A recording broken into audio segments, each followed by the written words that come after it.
इन दिनों तापमान बढ़ने लगा है और गर्मी का एहसास भी होने लगा है, जिसके चलते वन क्षेत्र में वन्य प्राणियों को प्यास बुझाने के लिए पानी की आवश्यकता भी बढ़ गई है।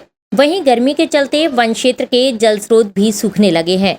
जल स्रोतों के सूखने पर प्राय गर्मी के दिनों में पानी की तलाश में वन्य प्राणी रिहायशी बस्ती तक आ जाते हैं, जिसके चलते कई हादसे भी होते रहे हैं।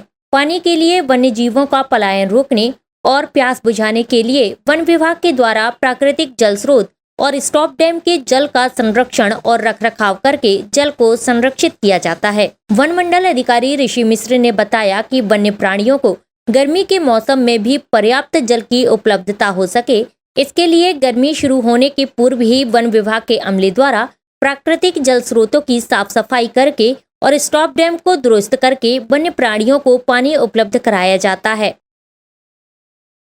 हमारे जो वन क्षेत्र है वहाँ पे जो वन्य जीव प्राणी हैं, गर्मी का सीज़न आ रहा है तो इसके लिए हम लोग पूर्व में ही जो हमारे क्षेत्र हैं उनका हम चिन्हांकन कर लेते हैं कि हमारे क्षेत्रों में कहाँ भी प्राकृतिक रूप से जल स्रोत उपलब्ध हैं। उनकी जो जल स्रोत रहते हैं उनकी हम सफाई कराते हैं और आवश्यकता पड़ने पर बोरी बंधान करके जो हमारे सीज़नल नाले रहते हैं उन पे बाँधा जाता है, जिससे किसी भी स्थिति में वन क्षेत्रों में पानी की कमी ना होने पाए।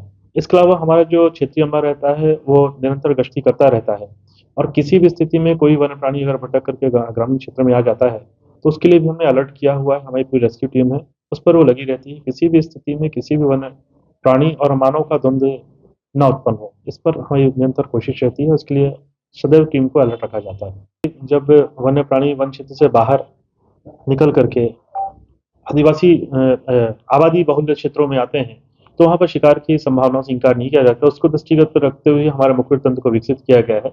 हमें जो ग्राम वन समिति के हमारे सदस्य हैं और ग्राम वन समिति मुख्य रूप से पूरे गाँव के लोग होते हैं, उनको भी इस विषय में समझाइश दी गई है।